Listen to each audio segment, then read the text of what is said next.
Halo teman-teman semua. Assalamualaikum warahmatullahi wabarakatuh. Nah, perkenalkan di sini saya adalah Esti Kamala dari Universitas Tanjung Pura, Prodi Pendidikan Fisika. Nah, di sini saya akan menjelaskan tentang konsep tekanan hidrostatis. Teman-teman semuanya sudah tahu apa itu tekanan hidrostatis. Nah, tekanan hidrostatis ini udah banyak sekali contoh penerapannya di kehidupan sehari-hari. Nah, bisa kita lihat di sini yaitu ada orang berenang. Nah, pada saat menyelam, telinga kita akan terasa sakit saat kedalaman semakin bertambah. Mengapa hal tersebut bisa terjadi? Nah, hal ini dikarenakan semakin mendekati dasar, tekanan hidrostatisnya akan semakin besar. Jadi, apabila kita menyelam semakin ke dalam, maka akan semakin besar tekanan hidrostatisnya yang menyebabkan telinga kita akan terasa sakit. Nah, yang kedua, gambar kedua itu bendungan. Nah, berdasarkan gambar di samping, dinding bendungan bagian bawah didesain lebih tebal daripada bagian atas. Nah, dinding bendungan ini bagian bawahnya didesain lebih tebal dari bagian atas didasarkan oleh konsep tekanan hidrostatis, yang dimana semakin dalam maka tekanan akan semakin besar. Nah, dinding bendungan ini bagian bawah dibuat lebih tebal dari bagian atas agar bendungan tidak jebol karena tekanan zat cair terbesar pada dasar.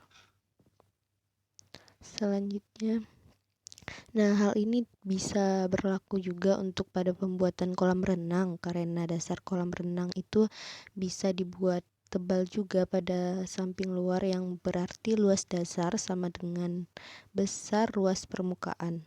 Atau bisa dipertebal pada samping dalamnya seperti bentuk gelas yang mengecil pada bagian bawahnya. Nah, volume cairan yang lebih sedikit pada dasar mampu mengurangi tekanan yang dihasilkan. Tujuannya agar besarnya tekanan tidak menyebabkan kerusakan pada dasarnya. Selanjutnya yaitu bisa kita temui di rumah sakit atau biasa ada juga di rumah kan. Nah, berdasarkan gambar di samping, pemasangan infus itu harus tinggi, lebih tinggi dari pasien. Nah, mengapa demikian? Kenapa nggak di bawah aja gitu kan? Nah, sebelum pasien dipasang infus itu, tubuh pasien harus diukur terlebih dahulu tekanan darahnya. Setelah diukur, baru kemudian dipasang infus. Nah, posisi infus ini diatur sedemikian rupa atau lebih tinggi dari pasien agar tekanan aliran dari cairan infus itu lebih besar dari tekanan darah pasien. Nah, kalau tekanan cairan infusnya lebih kecil dari tekanan darah, maka keadaannya akan terbalik. Jadi darah yang masuk ke dalam kantong infus, bukan infus yang masuk ke darah. Nah, dalam ilmu fisika itu ada dikenal dengan tekanan hidrostatis, yaitu tekanan yang dialami oleh cairan statis atau diam. Tekanan hidrostatis ini adalah tekanan yang terjadi di bawah air. Tekanan ini terjadi karena adanya berat air akibat dari percepatan gravitasi yang membuat cairan tersebut mengeluarkan tekanan. Nah, tekanan sebuah cairan atau zat cair tergantung pada kedalaman cairan di dalam sebuah ruang dan gravitasi juga menentukan tekanan air tersebut. Nah, teman-teman di sini udah tahu belum apa itu rumusnya? Nah, rumusnya adalah P sama dengan Rho dikali G dikali H. Yang dimana P adalah tekanan yang dialami oleh cairan, Rho adalah massa jenis cairan, H adalah ketinggian cairan atau kedalaman cairan. Nah, G adalah gravitasi. Jadi, semakin tinggi tempat kantong infus yang dengan pergelangan lengan, maka tekanan cairan infus juga semakin besar. Nah, juga sebaliknya. Oleh karena itu, pemasangan cairan infus itu diposisikan lebih tinggi dari pergelangan tangan pasien agar cairan infusnya masuk ke dalam tubuh pasien. Nah, bisa kita bayangkan jika cairan infus itu dipasang lebih rendah dari tubuh pasien. Akibatnya adalah cairan infus yang masuk ke tubuh pasien itu bukan cairan infus, akan tetapi darah yang masuk ke dalam infus tersebut karena tekanan hidrostatisnya itu kecil. Kalau infus tersebut dipasang lebih rendah dari tubuh pasien. Hal ini seperti donor darah, yang dimana kantong darah itu diletakkan di bawah atau lebih rendah dari tubuh pasien. Nah, kalau mau donor darah itu boleh kalau cairan kantongnya itu ditaruh di bawah tubuh pasien. Nah, kalau tekanan hidrostatis ini kan termasuk dari materi fluida. Teman-teman sudah tahu apa itu fluida? Nah, fluida adalah zat yang bisa mengalir dan memberikan hambatan saat diberi tekanan. Contohnya seperti zat cair, gas, dan udara. Nah, fluida statis itu apa sih? Karena kan tekanan hidrostatis ini kan termasuk dari fluida statis.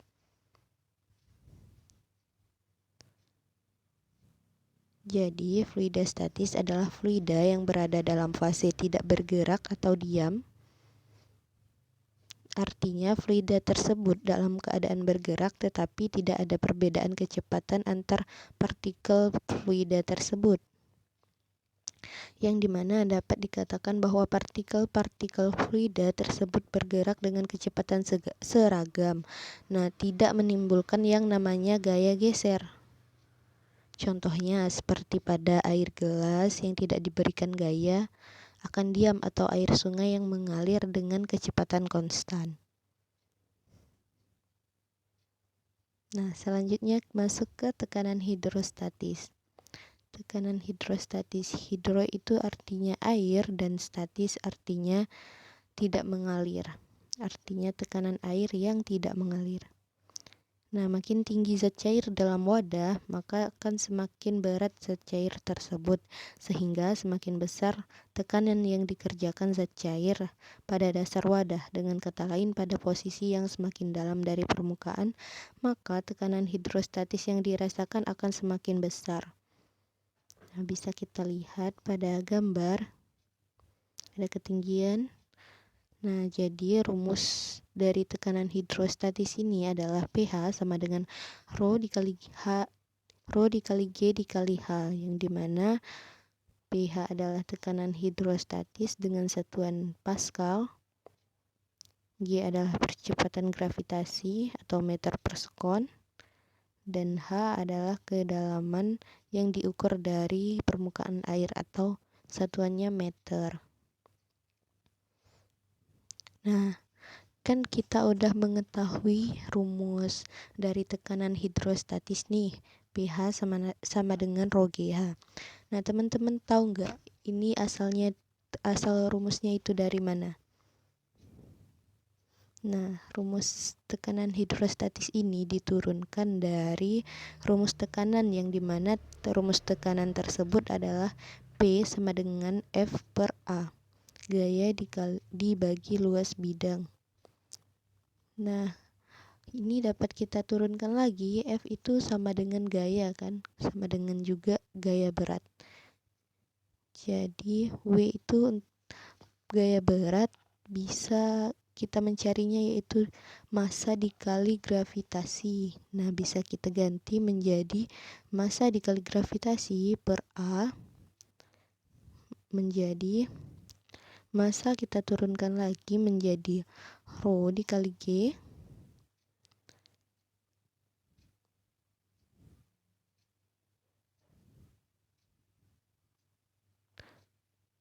jadi Rho dikali V dikali G di per A. Selanjutnya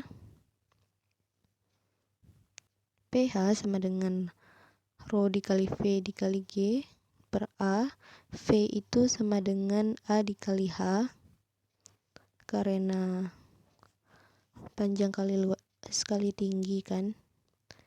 PH sama dengan rho dikali A dikali H dikali G per A. Nah, ini kan di atas ada A, di bawah juga A. Bisa kita coret menjadi PH sama dengan rho GH. Jadi, jika massa jenis benda lebih besar, maka akan semakin besar juga tekanan hidrostatis yang dialami benda. Hal ini juga dipengaruhi oleh kedalaman benda atau zat cair. Selanjutnya kita masuk ke tekanan mutlak. Nah, di dalam tekanan hidrostatis ini ada juga yang namanya tekanan mutlak, yang dimana tekanan mutlak ini merupakan tekanan total yang dialami objek di dalam air. Nah, persamaannya atau rumusnya adalah P mutlak sama dengan PH ditambah PO. P mutlak adalah tekanan total, PH adalah tekanan hidrostatis, dan PO adalah tekanan atmosfer atau tekanan udara luar. Selanjutnya kita masuk ke materi hukum pokok hidrostatistika. Nah, pada dua bejana berhubungan dan tidak bocor, maka tekanan cairan akan sama pada permukaan yang sama. Bisa dilihat gambarnya. PA sama dengan PB sama dengan rho GH1 sama dengan rho GH2. Karena G sama-sama gravitasi, bisa kita coret menjadi rho dikali H1 sama dengan rho dikali H2. Selanjutnya kita masuk ke contoh soal. Nah, sebuah kolam renang diukur tekanannya menggunakan alat tertentu. Apabila alat tersebut menunjukkan tekanan 60.000 Newton per meter kubik, maka berapakah kedalaman kolam tersebut? Jika gravitasi sama dengan 10 meter per sekon dan massa jenisnya sama dengan 1000 kg per meter kubik. Jadi, diketahui yang pertama adalah pH sama dengan 60.000 PA. Yang kedua, gravitasinya ada 10 meter per sekon. Massa jenisnya 1000 kg. Ditanya H. Nah, pH kita tahu rumusnya itu rho GH. Langsung kita masukkan pH-nya 60.000, massa jenisnya 1000 dan gravitasinya 10 dikali H. Langsung kita kalikan, rho dikali G sama dengan 10.000 H, karena H-nya yang kita cari, pH-nya 60, jadi kita balik. Nah, H sama dengan pindah ruas 60 dibagi 10.000 sama dengan H 6 meter. Jadi kedalaman kolam tersebut adalah 6 meter. Selanjutnya, pada sebuah pipa U terdapat air atau massa jenis 1000 kg. Kemudian dimasukkan minyak hingga mengisi 10 cm bagian kiri pipa. Jika diketahui beda ketinggian permukaan zat cair adalah 1 cm, maka hitunglah massa jenis zat cair tersebut. Diketahui H1-nya sama dengan 10 cm atau 0,1 meter. Kita ubah ya. Massa jenisnya 1000 kg. H2-nya sama dengan H1 dikurang delta H. Delta H itu dari dasar ke lubang 1 cm. 10 cm dikurang 1 cm jadi 9 cm. H2 diubah menjadi meter, 0,09 meter. Ditanya massa jenis 1, jadi kita ketahui kita memakai rumus hukum pokok hidrostatistika yang dimana rho 1 dikali H1 sama dengan rho 2 dikali H2. Kita masukkannya rho 1 karena kita cari rho 1 dikali H1-nya 0,1 meter sama dengan rho 2-nya 1000 dikali H2 0,09 meter. Jadi rho 1 sama dengan 900 kg. Jadi massa jenis zat cair tersebut adalah 900 kg. Nah, mungkin sekian yang dapat saya sampaikan.